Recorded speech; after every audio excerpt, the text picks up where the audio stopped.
Welcome to our channel. నేను మీ జాకిర్ హుసేన్. వివాహేతర సంబంధం నేరం కాదు అంటూ హైకోర్టు అయితే తీర్పు ఇచ్చింది. అసలుకి వివాహేతర సంబంధం పెట్టుకుంటే హైకోర్టు తీర్పు ఇవ్వడం ఏంటి? సో దీని గురించి డిస్కస్ చేద్దాం. ప్రస్తుతం మనతోటి సీనియర్ జర్నలిస్ట్ సిఎస్ రావు గారు ఉన్నారు. Hi sir. Hello sir. ఏంటి సార్, వివాహేతర సంబంధం పెట్టుకుంటే నేరం కాదంటూ తీర్పు ఇచ్చింది హైకోర్టు. ఏంటి, వివాహేతర సంబంధం పెట్టుకుంటేనే తప్పు కదా?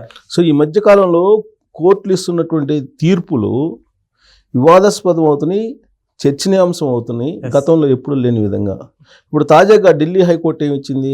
వివాహేతర సంబంధం నేరం కాదు అని చెప్పి చాలా క్లియర్గా హైకోర్టు చెప్పింది. దాంతోపాటు ఒక వ్యాఖ్యానం కూడా చేసింది. ఇది మహాభారత కాలం కాదు. ఆ రోజున భార్యని ఒక ఆస్తిగా భర్త భావించేవాడు. ఆనాటి భావజాలం ఇప్పుడు కుదరదు. కాబట్టి వివాహేతర సంబంధం పెట్టుకోవడం అనేది నేరం కాదు. వివాహేతర సంబంధం అనేది నైతికతతో కూడినటువంటి అంశం తప్పితే నేరం కింద దీన్ని పరిగణించడానికి లేదు అని చెప్పి సంచలనమైనటువంటి తీర్పు ఇచ్చింది ఢిల్లీ హైకోర్టు. అయితే జనరల్గా ఈ మధ్యకాలంలో జడ్జెస్ వ్యాఖ్యానాలు చేస్తున్నారు బెంచ్ మీద నుంచి. మామూలుగా తీర్పు ఇచ్చేటప్పుడు తీర్పు ప్రతుల్ని ఇచ్చేస్తారు, తీర్పు చదువుతారు, తీర్పులో ఏముందో అది చదువుతారు. కానీ ఈ మధ్యకాలంలో కొత్త ఒరవడి న్యాయస్థానాల్లో ఎక్కువైంది. వ్యాఖ్యానాలు చేయటం, వాద ప్రతివాదనలు జరుగుతున్నప్పుడు వ్యాఖ్యానాలు చేయటం కొంతమంది జడ్జెస్కి అలవాటు అయిపోయింది. అది మీడియాలో వచ్చేస్తుంది, వివాదాస్పదం, చర్చనీయాంశం అవుతుంది. అంటే ఎలా సార్? అంటే ఈ మధ్యకాలంలో మనం తెలంగాణ ఇష్యూనే తీసుకుందాం. హైదరాబాద్ సెంట్రల్ యూనివర్సిటీకి సంబంధించి భూముల వ్యవహారం, దాని మీద సుమోటోగా సుప్రీంకోర్టు స్వీకరించింది కేసుని. స్వీకరించి దాని మీద స్టే ఆర్డర్ ఇస్తూ ఒక కామెంట్ చేసింది సుప్రీంకోర్టు జడ్జి. ఏం చేశారు సుప్రీంకోర్టు జడ్జి?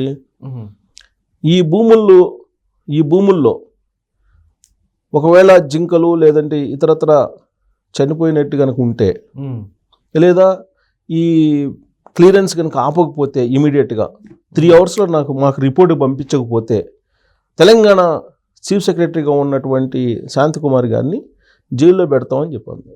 ఓకే. ఆ పక్కనే హైదరాబాద్ యూనివర్సిటీ భూములు పక్కనే చెరువు ఉంది, ఆ చెరువు దగ్గర జైలు కట్టించేసి ఆ జైల్లో పెడతామని చెప్పి కామెంట్ చేశారు సుప్రీంకోర్టు జడ్జి. అలా కామెంట్స్ ఎలా చేస్తారనే దాని మీద చాలామంది అభ్యంతరం పెట్టారు. ఎందుకంటే తెలంగాణ చీఫ్ సెక్రటరీ శాంతకుమార్ గారు చాలా నిజాయితీ పరురాలు. ఐఏఎస్లో చెప్పుకోదగ్గ నిజాయితీ పరులు ఎవరైనా ఉన్నారంటే ఆ జాబితాలో ఆవిడ ఉంటారు. ఆవిడ ఎంటైర్ కెరియరు ఎక్కడ కూడా ఒక్క బ్లాక్ స్పాట్ లేకుండా ఆవిడ ఐఏఎస్గా పనిచేశారు. ఒక సివిల్ సర్వెంట్ ఏ విధంగా ఉండాలి అనే దానికి నిదర్శనంగా ఆవిడ కనిపిస్తూ ఉంటారు. అంత నికార్సుగా నిక్కచ్చిగా పనిచేస్తూ ఉంటారు ఆవిడ. సరే, ఆవిడ ప్లేస్లో ఎవరున్నా సరే, చీఫ్ సెక్రటరీగా ఎవరున్నారు సరే, వాళ్ళు కోర్టు వ్యాఖ్యానించింది చీఫ్ సెక్రటరీ అన్నారు. శాంతకుమార్ గారు ఉంటారా, లేకపోతే ఇంకొకళ్ళు ఉంటారా పక్కన పెట్టేస్తే తెలంగాణ చీఫ్ సెక్రటరీని జైల్లో పెట్టాల్సి వస్తుంది అన్నారు. ఆ వ్యాఖ్యలు చేశారు. మళ్ళీ ఈ 3 గంటల లోపల 3 అవర్స్ టైం ఇచ్చారు. దాని లోపల నివేదిక ఇచ్చారు. నివేదిక ఇచ్చిన తర్వాత స్టే ఆర్డర్ ఇచ్చారు. తర్వాత దాన్ని వాయిదా 2 రోజుల క్రితం 3 రోజుల క్రితం వాయిదా వచ్చింది. ఆ సందర్భంగా కూడా ఒకవేళ అక్కడ హైదరాబాద్కు సంబంధించిన భూముల్లో అక్కడ వాల్టా చట్టం కింద చెట్లు కొట్టేస్తే ఓకే. దానికి భిన్నంగా కనుక కొట్టేసినట్టుంటే చీఫ్ సెక్రటరీతో సహా సంబంధిత ఉద్యోగుల్ని జైల్లో వేయాల్సి వస్తుంది, జైల్లో వేస్తామని చెప్పేసి కామెంట్ చేశారు ఆయన. ఓకే. జనరల్గా ఏంటంటే కోర్టుల్లో వాద ప్రతివాదనలు జరుగుతుంటాయి. జరిగినప్పుడు జడ్జి ఇంటూ ఉంటారు. ఆయన మొత్తం విన్న తర్వాత ఒక తీర్పు రాస్తారు, లేదా దానికి సంబంధించినటువంటి అంశాలు రాసుకుంటారు. అంతిమ తీర్పు ఇచ్చేటప్పుడు ఆ తీర్పు ప్రతిని మాత్రమే చదువుతారు. అంతే తప్ప మధ్యలో ఈయన వ్యాఖ్యానం అనేది ఉండదు. కానీ ఈ మధ్యకాలంలో వ్యాఖ్యానాలు ఎక్కువ అని ఆ వ్యాఖ్యానం ఒక చర్చనీయాంశమైంది. ఈవెన్ ఆయన చేసినటువంటి వ్యాఖ్యానం గురించి వీకెండ్లో ఆర్కే కూడా రాశారు. ఇలాంటి వ్యాఖ్యానం చేయటాలు ఎక్కువైపోయినాయి అని. చాలా సందర్భాలు ఈవెన్ మనకి తెలంగాణ హైకోర్టు, ఆంధ్రప్రదేశ్ హైకోర్టులో కూడా మనం చూసాం. చాలా సందర్భాల్లో జగన్మోహన్ రెడ్డి గారికి సంబంధించినటువంటి పరిపాలన ఏ విధంగా ఉందనే దాని మీద కూడా వ్యాఖ్యానం చేశారు అప్పట్లో. రూల్ ఆఫ్ లా లేదు, ఎప్పుడు ఎవరిని తీసుకెళ్తారో తెలీదు, అసలు తీసుకెళ్తున్న వాళ్ళు పోలీసులా కాదా అనేటువంటి వ్యాఖ్యలు కూడా అప్పట్లో చేశారు జగన్మోహన్ రెడ్డి గారి పరిపాలన అప్పుడు జడ్జెస్. అది పేపర్ పైన ఉండాలి, నీకు తీర్పు ఇచ్చే దాంట్లో నువ్వు మెన్షన్ చేయాలి. వాళ్ళు మెన్షన్ చేస్తే మీరు వ్యాఖ్యానించిన ఇబ్బంది లేదు, కానీ పేపర్ మీద పెట్టిందే మనకి పరిగణలోకి తీసుకుంటాం, ఆ వ్యాఖ్యానించిన దాన్ని పరిగణలోకి తీసుకోం. కేవలం మీడియా వరకు మాత్రమే అది న్యూస్ వస్తుంది, ప్రజల్లో చర్చనీయాంశం అవుతుంది తప్పితే నీకు జడ్జిమెంట్లో ఏముందో అదే మనం బెంచ్ మార్క్గా తీసుకోవాలి. సో కాబట్టి దాన్నే ఇంతకుముందు గతంలో ఉండేటువంటి జడ్జిలు ప్రస్తావించేవాళ్ళు. అంటే న్యాయ వ్యవస్థలో ఇలాంటి పోకడలు ప్రారంభమయ్యాయి. న్యాయ వ్యవస్థ మీద ఇప్పుడు అనేక విమర్శలు కూడా వస్తున్నాయి.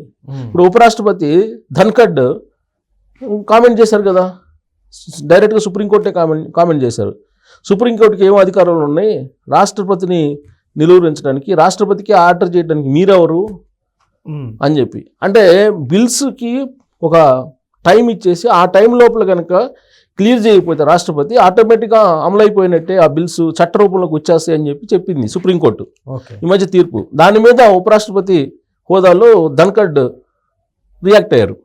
రియాక్ట్ అయ్యి విపరీతమైనటువంటి పోకడ సుప్రీంకోర్టుది, రాష్ట్రపతిని మీరు డిక్టేట్ చేస్తారా, ఏ అధికారం ఉంది మీకు, అసలు లెజిస్లేషన్ సిస్టంలోకి రాజ్యాంగంలోకి మీరెట్టా ఎంటర్ అవుతారు అని చెప్పి ఆయన క్వశ్చన్ చేశాడు. సో కాబట్టి ఇలా న్యాయ వ్యవస్థలో అనేకమైన లోపాలు ఇప్పుడు కనిపిస్తున్నాయి.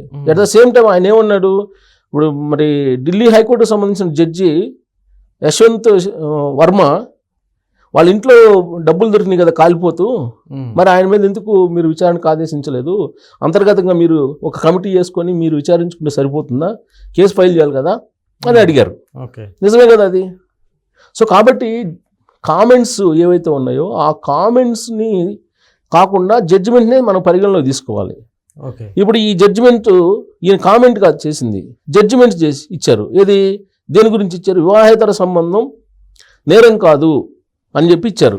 అంతవరకు బాగానే ఉంది. కామెంట్ ఏం చేశారు ఆయన, ఇది మహాభారతం నాటి కాలం కాదు, ఆ రోజున భార్యని భర్త ఆస్తిగా భావించేవాడు, ఆ రోజు భావజాలం వేరు ఈ రోజు భావజాలం వేరు అని చెప్పి వ్యాఖ్యానిస్తూ మహాభారతాన్ని ఇప్పుడు కంపేర్ చేయడంతో ఇప్పుడు హిందూ సమాజం ఆయన మీద ఇప్పుడు విమర్శలు చేస్తుంది. పైగా ఆయన ఇచ్చిన తీర్పు ఏంటి, వివాహేతర సంబంధం నేరం కాదు అంటాడు. మరి నేరం కాదన్నప్పుడు వివాహేతర సంబంధాలు పెట్టుకోమని కదా, అక్రమ సంబంధాలు ఎక్కువైపోతాయి, అది నైతికత కూడిన వ్యవహారం, ఎవరెవరి ఇష్టం వాళ్ళది అన్నట్టుగా చెప్పారా ఆయన. అంటే హిందూ సనాతన ధర్మం హిందూ ధర్మం ఏదైతే అనుకుంటున్నారో దానికి భిన్నమైనటువంటి తీర్పు కింద దీన్ని కొంతమంది భావిస్తున్నారు. అంటే ఇండైరెక్ట్గా వివాహేతర సంబంధాలు పెట్టుకోవచ్చు అని చెప్పి అదే కదా అర్థం.